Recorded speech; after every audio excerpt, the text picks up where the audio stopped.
Okay, so we are holding on Chav Zayin Amid Bais. We're holding at the two dots. We just finished discussing whether the big day kahuna of the Kohen Hedyot was indeed made out of shaniz, whether that would be a raya to the fact that the Kehanim did not actually put the big day kahuna underneath their head, like the Mishnah sounded like, but rather they put it under next to their head. We learned an incredible loy plug that sitting on shaniz is forbidden midrabanan. Why? Because potentially one strand might go up and go on your leg. And from there we learned that even if you have 10 mattresses and there's a piece of shaniz all the way underneath it, it's still forbidden, even though one would seemingly think, how could it ever go on you? That's called a loy plug. But on the other hand, Rav Huna Breder Rav Yeshua concluded that if it's a hard item, an item which is item itself is impossible to have a strand that's popping up, then there would be no isser to sit on top of it. Now we're holding at the two dots, smack in middle of the amud, ira kari be'echad mehem. Chav Zayin Amud Beis, the two dots. If one of the Kehanim woke up and found out that he was tamei, so the Mishnah taught us that what does he do? He goes to the tunnel underneath the Bais Hamikdash. There are candles burning on both sides of the tunnel until he reaches the Bais Hatvila. Says the Gemara, Misayeh Alei, this Mishnah is a proof. The Rav Yechanan, the Amar, what's Rav Yechanan? The Amar, Rav Yechanan says, Mechilois, the tunnels in the Bais Hamikdash, loy niskadesh, were not kadosh. What's the raya? We're taking this person that's tamei and we're sending him out through the tunnel. Must be, if we're allowing him to go into the tunnel, that the tunnel did not have this level of kedusha. And similarly, number two, ubal keri, and one that is tamei, mishtaleach chutz l'shnei machanois, has to be sent out of the two machanois. So two sidebar dinim that we could prove from our Mishnah. The Gemara continues, again, we're now at the second two dots in the middle of Chav Zayin Beis. V'hanirois adolkoin mikan ul mikan. And it said, what was there? There was a bathroom. What type of bathroom? The Mishnah called it a Beis HaKisei shel kavod. Why was it called a Beis HaKisei shel kavod? Kavod meaning honor. The Mishnah said because it had a door. That was the honor. The honor was that if they found that the door closed, they knew someone would be inside and they would not go into the bathroom. Says the Gemara, Rav Safra have a Yosef Beis HaKisei. A story. Rav Safra was sitting in the bathroom. Also Rav Abba. Rav Abba came and he wanted to use the bathroom. So Nachar lay. So Rav Abba coughed, let out a loud voice in order to know, is there someone inside the bathroom? So Amar lay, so Rav Safra from inside the bathroom responds, Lei Olmar, you could come in. So again, let's just get the picture. Rav Safra's in the bathroom, Rav Abba's trying to enter, Rav Safra yells out, you could come in. Interesting, right? Why did Rav Safra tell him to come in? The opposite. Rav Safra should have said, I'm in the middle of using the toilet. Or Rav Safra himself, maybe he should have coughed or whatnot. But that's what Rav Safra says. Says the Gemara, Basar dinafik. After Rav Safra finishes using the bathroom and leaves, Amrli Rav Abba. Rav Abba says to Rav Safra, I don't understand. Ad kan loisalikis l'seir. You haven't even left Seir. Gamarta mili de Seir. You've learned the ways of Seir. Seir were people that didn't have such good midas. So Rav Abba says to Rav Safra, I don't understand. Why are you talking from the bathroom? And more than that, why did you invite me into the bathroom if you were still in the middle of using the bathroom? Did we not learn Lav Hachi Tanan? Did we not learn Mitzai No'ol? If you found the door to the bathroom closed, you knew there was a person there. Lememra. So what should that teach us? Very simply, So don't go into the bathroom when someone's there. So Rav Abba is perturbed, and he says to Rav Safra, I don't understand. Why did you allow me to enter while you were there? Says the Gemara. So why did Rav Safra indeed let him enter? Rav Safra, what's pshat? Says the Gemara. Savar, you know what Rav Safra thought? Dilma misukanhu. Maybe it was an emergency. And not just an emergency, maybe it was such a high-level emergency that if Rav Abba did not go to the bathroom right away, it would cause him to be injured. Well, why is he going to get injured? Says the Gemara, it would cause him to come to sakanah. Why? Like we learned in a brisa, Rabbi Shimon ben Gamliel loimer, amura chayzer. Someone needs to use the bathroom, and he holds it in and he pulls it back in. Number 2, what could it bring? Maybe it's adam lidi hadraka, and he could bring a person to terrible stomach disease. Silon achayzer. Similarly, if one needs to go, number 1, meraglayim, and he holds it in too much, maybe it's adam lidi yirakain. Could bring a person to a different type of disease called yirakain. So if someone, Rav Abba, thought maybe you're at the last level, mamish, right before having an accident, if you pull it in and you hold it in too much, it could cause one to become sick. That's why we let him in. Now, just realize it's a very high level. Even when one says, I really need to use the bathroom, I really, really need to use the bathroom, usually he's not holding at the point of, it's coming out and he's holding it in. That's this point where it could cause one to have this disease, etc. So that's why Rav Abba, Rav Safra, let him into the bathroom. Continues the Gemara. Amar le Rav lechia berei. Rav says to Chia his son. Amar le Rav Huna le Rabba berei. And Rav Huna says to Rabba's son, Chashich takin nafshach. Wait until it gets dark. Hashich, from the word of choshech.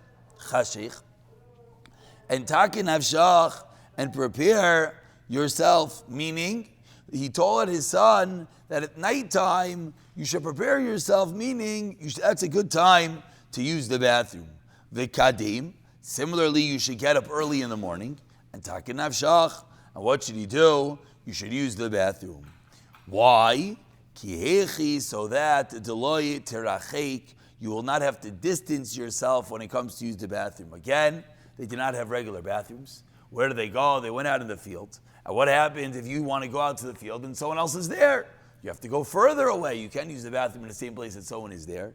So Rav Chia taught his son, and Rav Huna said to Rabbah, his son, that you should get into the habit of using the bathroom early in the morning, late at night. Why? Because those are times that people aren't generally using the bathroom, and therefore you won't come to an issue that you're going to have to try to use the bathroom while someone else is there, and therefore you're going to have to go far out into the field. And another piece of etiquette, tov v'galei.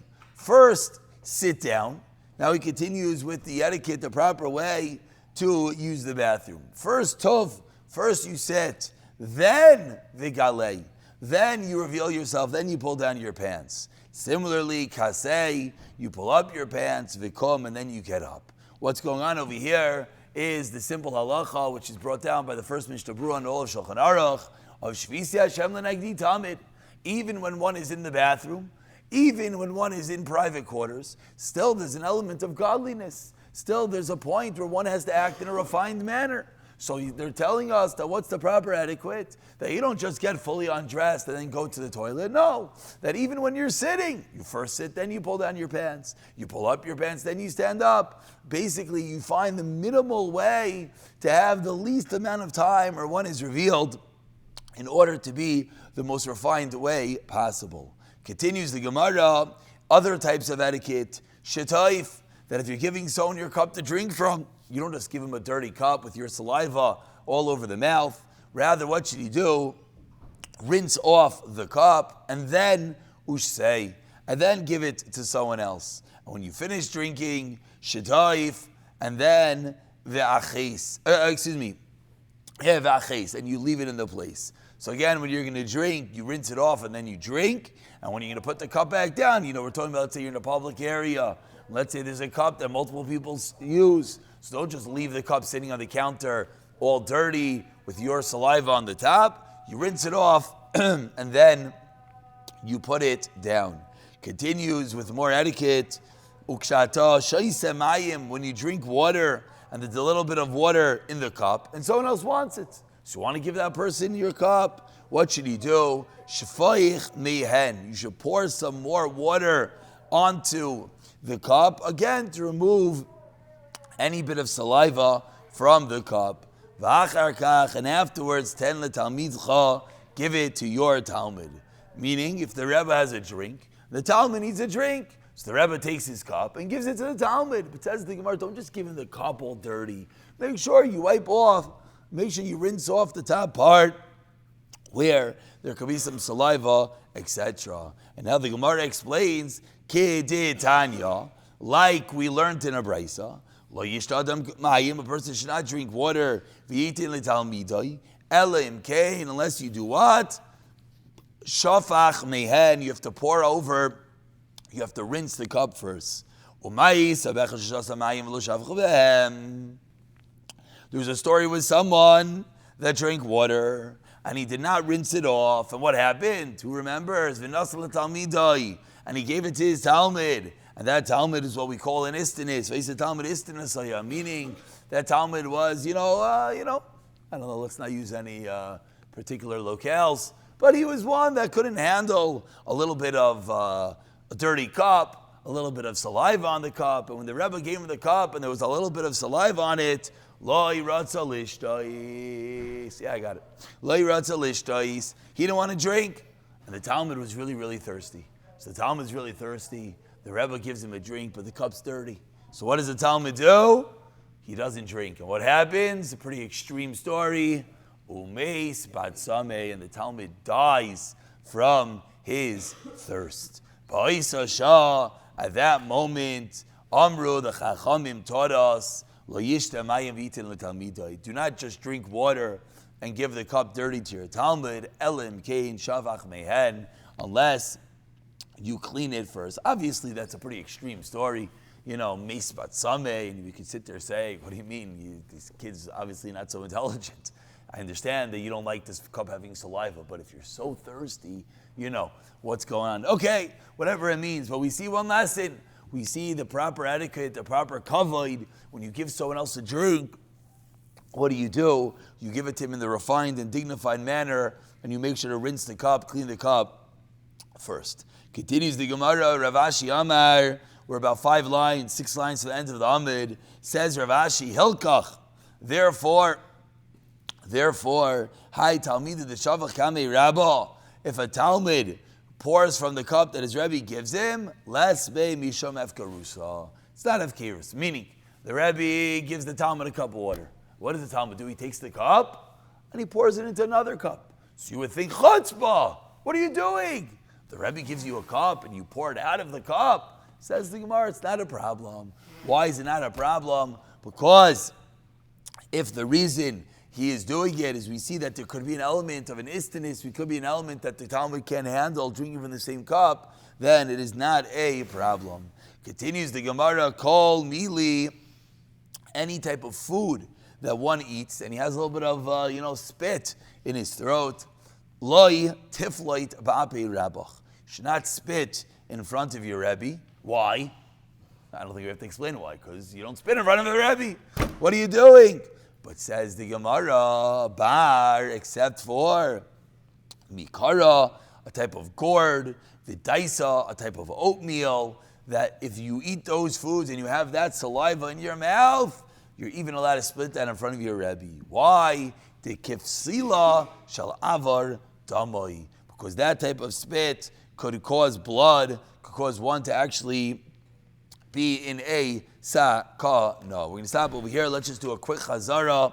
Many dinim that we learned today, and we actually have to remind ourselves that the Gemara here is not just, wasting time giving, nice, grandmother bubby etiquette tips, a nice thing to do. Make sure to, wipe off your cup when you finish using it. The Gemara is teaching us that there's an element of halacha, there's an element that one has to, and one is required to act in a dignified manner. So the quick chazara is, we began by saying the fact that the Gemara taught us that if the kohen walk up and he's tameh and he leaves through the tunnels in the Bais Hamikdash, what does that show us? That shows us that the tunnels were not niskadesh, the tunnels were not holy.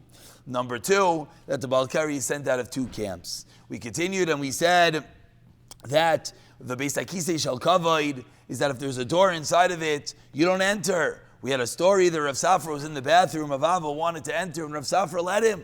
Rav Abba asked Rav Safra, why did you let me use the bathroom? I don't understand.